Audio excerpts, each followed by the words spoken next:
Buenos días, buenas tardes, buenas noches. A la hora que estés escuchando el podcast, sean bienvenidos a Tlalilantli Tour, podcast de divulgación científica de estudiantes del CEMAD del Instituto Politécnico Nacional. Para la emisión del día de hoy están mis compañeras Xochitl. Hola, ¿cómo estás? Hola, un gusto estar de nuevo en este podcast. Y también Sam, ¿qué tal? Hola, todo bien, muchas gracias. ¿Cómo están ustedes?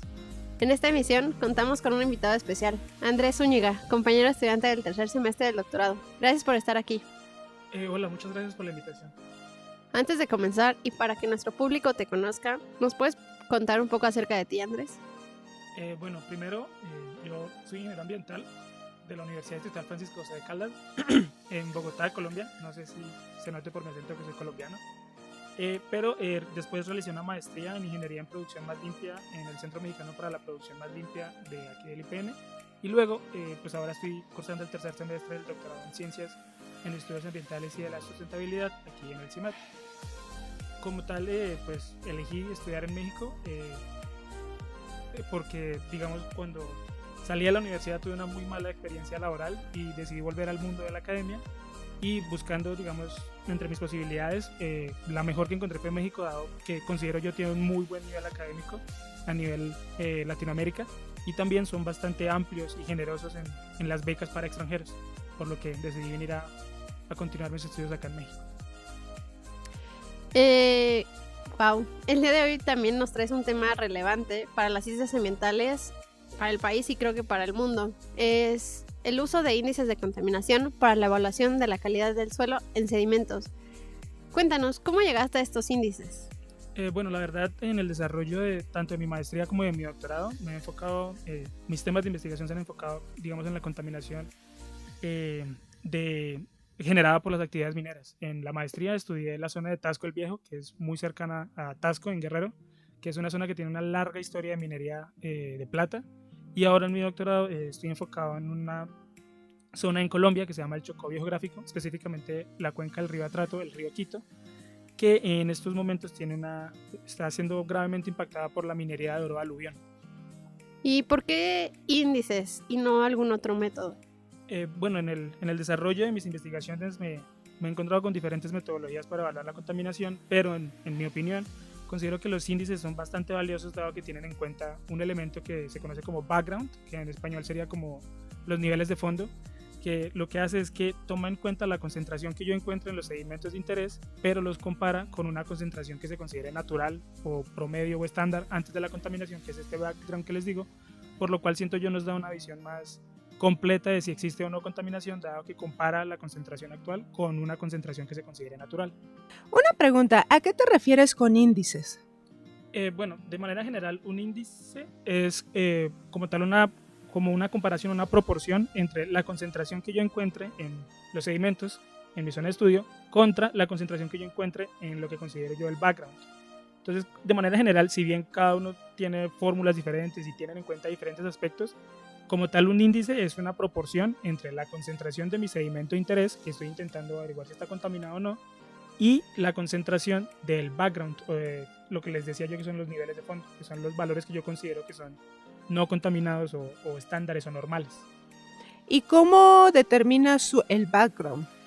Bueno, generalmente el background se suele tomar en una zona que se considere pristina, o sea, que no haya ninguna fuente de contaminación, y que haga todavía parte de la zona. Por ejemplo, si cerca de la zona de estudio hay una reserva natural, por ejemplo, sería un buen ejemplo de dónde tomar un background, porque pues esperaría que en esa zona no haya ningún tipo de contaminación. O también puede ser una zona que esté dentro de la zona de estudio, pero que esté lo suficientemente lejos para que se considere que el fenómeno que estoy intentando evaluar como contaminante, por ejemplo en mi caso la minería, no afecta sus valores. Por ejemplo, en el caso del río Quito, en Chocó, que estoy evaluando un río, una forma de poder calcular un background, por ejemplo, podría ser ir más río arriba de donde se encuentra la contaminación por minería. Por ejemplo, si las mineras están en la mitad del río, yo podría irme río arriba y tomar muestras ahí para considerar eso background, dado que sigue siendo el mismo río, por lo que puede que comparta ciertas características de interés, pero como está antes de la zona minera, probablemente o muy seguramente no va a estar contaminado por la minería. Digamos que es como una zona donde no hay alteración. Exacto, una zona que se considere normal, natural. Ok.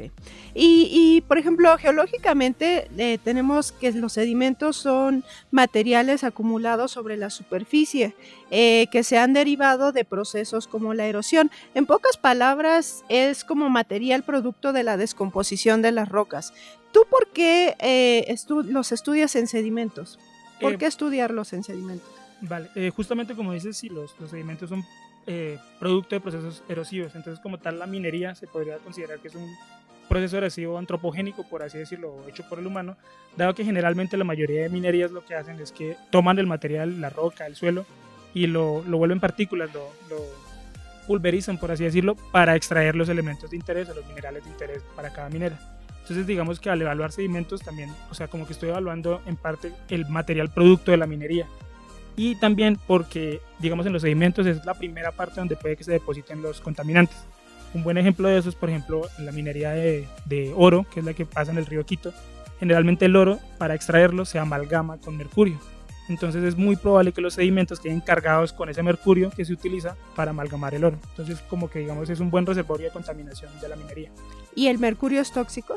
Es supremamente tóxico, es uno de los elementos más tóxicos que hay y que tristemente sigue siendo utilizado en la minería. Ha sido bastante restringido en algunos países, pero digamos en casos de minería ilegal como pasa en Colombia, sigue siendo muy utilizado. ¿Y qué provoca? ¿Cuál es su índice de toxicidad? Bueno, la verdad lo que le sucede al mercurio es que cuando entra al cuerpo se vuelve metilmercurio, si no estoy mal, y ese elemento es bastante tóxico, por lo cual intoxica a la gente, o sea, la mata de intoxicación.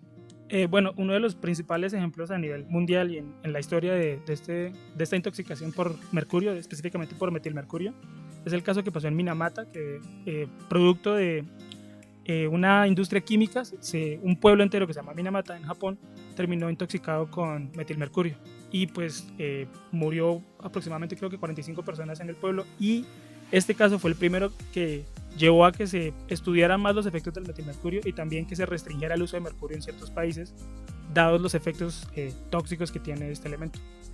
Esto de los índices que mencionas me llama mucho la atención porque me pregunto si algún investigador no puede ir a esa zona de estudio, ¿qué puede hacer para tomar su background? Bueno, en caso de que por alguna circunstancia, como por ejemplo, no sé, no te alcancen los recursos, la zona sea de difícil acceso, hayan ciertos otro tipo de riesgos, como por ejemplo hay veces que las zonas, al estar en zonas de minería ilegal, por ejemplo, no sea tan seguro ir, lo que podrías utilizar es unos valores background de la bibliografía. La verdad, los índices han sido ampliamente utilizados y se han hecho muchos estudios para que los índices se mejoren. Entonces, parte de esos estudios fue crear backgrounds, digamos, generalizados, que no son específicos para tu zona, pero están lo suficientemente aceptados a nivel académico para que los puedas usar y se considere que tu análisis es correcto. Si bien no tan bueno como si tuviera los valores del background, puedes utilizar estos valores. Estos valores, por ejemplo, así rápidamente, dos de los más utilizados. Uno se llama el UCC, que significa Upper Continental Crust, y es un análisis que te da las concentraciones relativamente generales a nivel planetario, por así decirlo, que puedes utilizar. Y otro se llama el NASC, que es North American Shale Composition, que como su nombre lo dice es más para el continente norteamericano, por lo cual, por ejemplo, para utilizarlo en México estaría correcto. La cosa es que como tal tendrías que también ver si justo tus elementos de interés están dentro de los valores que tiene esta bibliografía, porque por ejemplo se puede dar el caso que a ti te interesa un elemento y justo ese elemento no está evaluado en esa bibliografía. En ese caso ya, pues digamos, no te serviría utilizar el NASC y el UCC porque simplemente no tienen el valor que buscas. Desde tu perspectiva, ¿cuáles crees que son las ventajas y desventajas de la minería? Bueno, desde mi perspectiva, digamos, personal y ligada a lo que he dedicado a mi investigación, que es como ver los impactos ambientales negativos de la minería, consideraría yo que pues entre las ventajas quizás esté el factor económico, en que puede haber un boom de la economía en las zonas donde se comienzan a hacer proyectos mineros, pero siento yo que son más las desventajas, por ejemplo, tanto en lugares donde la minería aún está ocurriendo, como por ejemplo en el río Quito, en el Chocó, como en zonas en que la minería, digamos, ya ha parado un poco, o ha disminuido un poco, como en Tasco el Viejo, que es la zona de estudio de mi maestría. Por ejemplo, para el caso específico de Tasco el Viejo, a pesar de que la minería disminuyó, los problemas todavía se siguen viendo hoy en día. La verdad, en Tasco el Viejo se dejaron grandes aglomeraciones de material particulado producto de la minería, que se conocen como jales, y estos hasta el día de hoy siguen siendo un problema de contaminación, siguen digamos siendo un foco de contaminación en la zona. Y por ejemplo en el río Quito, en el Chocó, donde actualmente todavía pasa minería, ha pasado que han destruido por completo el cauce del río, por lo cual un río con bastante importancia como es el río Quito en la zona, que es fuente de alimento, incluso de transporte para los habitantes de la zona, se ha visto destruido por la minería. Entonces siento yo que la verdad, a pesar de que puede que la minería traiga un impacto económico para la zona positivo, y también muchas de las industrias de hoy en día utilizan los productos generados por la minería para sus procesos, siento que ambientalmente, aunque sea, los costos son más que las ventajas. Oye Andrés, y en estos sitios mineros, la comunidad, ¿cómo ha reaccionado o cómo se encuentra ahora que convive diariamente con la contaminación? ¿Nos puedes contar un poco de tu experiencia con la sociedad en estos lugares? Bueno, la verdad desde mi experiencia, por ejemplo en Tasco me encontré que la gente vive muy cerca de los focos de contaminación. Por ejemplo, hay gente que está viviendo a menos de, no sé, 500 metros de los jales que dejaba la minería.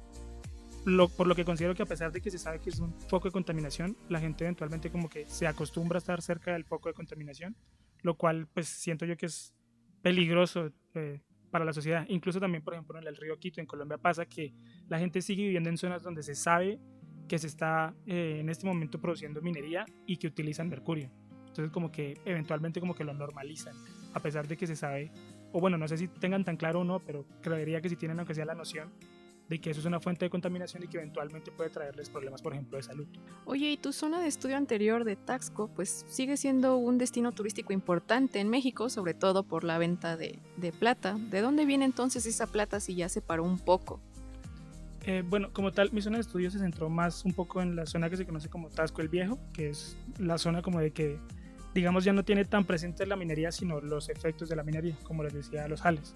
Como tal, no me atrevería a decir que ya no existe minería en Tasco, estoy seguro que aún se produce, más porque, como tú dices, está íntimamente relacionada con el atractivo turístico que tiene Tasco. Mucha gente va a Tasco justamente a comprar la plata de Tasco, dada su larga historia de explotación de plata en la zona. Se dice que incluso antes de la conquista ya estaban extrayendo plata en la zona, pues sí es como un atractivo turístico. Entonces, si bien en la zona que yo estudié personalmente no presencié tanta minería activa, sino más como por ejemplo los jales que dejó la minería, estoy seguro que en Tasco todavía, bueno, me atrevería a decir que en Tasco todavía se presentan minería de plata. ¿Y por qué decidiste irte a Colombia? ¿Por qué tu zona de estudio actual ahora es importante en tu estudio? Bueno, como les comentaba, si bien mi zona de estudio específica es el río Quito, que hace parte de un río más grande y más importante que se llama el río Atrato, ambos están ubicados en una zona de bastante importancia biológica a nivel Colombia y a nivel mundial, me atrevería a decir, dado que lo consideran como un hotspot de biología de fauna y flora a nivel mundial, dado que no solo se encuentra gran variedad de especies, sino de especies endémicas de la zona, especies que solo se dan en esa zona, por lo cual tiene una riqueza biológica importante. También vale la pena también decir que mi proyecto también está incentivado por una decisión que tomó la Corte Constitucional Colombiana de determinar al río Atrato como sujeto de derechos. Esto se refiere a que la Corte Constitucional colombiana definió que el río tiene derecho a ser protegido, conservado y recuperado, por lo cual es apenas el tercer ejemplo a nivel mundial en el cual se le da derechos a un río. El primero, si no me equivoco, fue en la India, el segundo fue en Nueva Zelanda y pues Colombia es el tercer país que toma este tipo de decisiones, lo cual considero que es importante porque reconoce no solo el derecho de las comunidades en la zona a tener un ambiente sano y a tener un ecosistema sano, por así decirlo, sino el derecho del río mismo a ser conservado y protegido dada su importancia social y biológica. ¿Y qué opinas sobre esta decisión de tomar ya ecosistemas enteros que son muy importantes, de no solo conservarlos como áreas protegidas, sino de ya darles ciertos derechos? Siento que es un paso adelante para la protección de ecosistemas, como tú dices. Siento que a veces, digamos, el ponerlo solo reserva, solo lo deja como una reserva y ahí se queda. En cambio, el hecho de darle derechos, como que siento yo que hace que se continúe con la defensa de sus derechos. O sea, no solo que se quiera una reserva ya, sino que, por ejemplo, si ya fue afectado, se intente recuperarlo. Y recuperándolo basado en el ecosistema. O sea, no solo como parar la minería ya, sino buscar cuál es la mejor solución para que el ecosistema se recupere. No solo como que se evite la minería y ya. Andrés, ¿quisieras concluir con algo de todo lo dicho el día de hoy sobre los sitios contaminados por la minería y la importancia del uso de estos índices? Bueno, que siento yo que la importancia de estos índices, más allá de la evaluación, que considero que lo hace bien, es también que los resultados de estos índices de hecho son fácilmente clasificables en categorías. Por ejemplo, el resultado de los índices generalmente se categoriza en no contaminado, levemente contaminado, muy contaminado, extremadamente contaminado, y siento que esta clasificación hace que la información sea más fácil de entender tanto para la comunidad como, digamos, por ejemplo, para el sector político. Siento yo que una de las grandes ventajas de estos índices es que es más fácil decirle a una comunidad que la zona en la que viven está muy contaminada, por ejemplo, por mercurio, a decirle que, por ejemplo, hay 600 partes por millón de mercurio.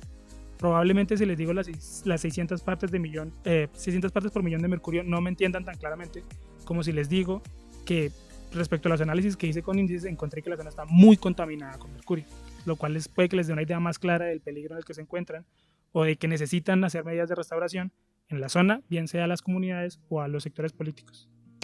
Pues muy interesante e importante el trabajo que estás haciendo justo como para aterrizar todos estos efectos a la sociedad, ¿no? Que es al final del día quienes lo resienten más. Agradecemos mucho tu participación, Andrés. Gracias por la invitación. Muchas gracias por acompañarnos, Sam. ¿Algo que quieras concluir o agregar? Primero agradecer a Andrés por venirnos a hablar sobre su tema y sus experiencias, y que no solo le dé la importancia justamente a la minería y a su tema y a su localidad, sino que también esté abundando sobre los hotspots biológicos. Eso se me hace muy importante, ¿no? Que esté integrando todas estas disciplinas y le dé la importancia que tengan en conjunto. Así que muchas gracias, Andrés. Tienes toda la razón, Sam. Y muchas gracias también, Sach, por estar aquí con nosotros. ¿Algo que quieras concluir? Muchísimas gracias. La verdad es que es un tema importante y creo que es relevante tratar esta problemática que se da en las zonas mineras para que en un futuro tal vez ya no sea remediar, sino el hacer los estudios para que no se dé esta contaminación. Muchas gracias. Muchas gracias, le agradezco a nuestro público. Yo soy Ana, este fue un episodio más de Tlalinantli Tour. Esperamos les haya gustado este episodio y les haya ayudado a entender la relevancia de los índices en la evaluación de contaminantes en zonas que dejaron atrás la industria minera. Déjenos en comentarios su perspectiva en esta temática. Pueden encontrar los demás episodios en nuestro canal de Spotify, en el canal oficial de YouTube del CIEMAT y en Amazon Music. Síganos en nuestras redes, Instagram, Facebook y Twitter. Y recuerden, construyamos un mundo mejor. Nos escuchamos en el siguiente episodio. ¡Hasta la próxima!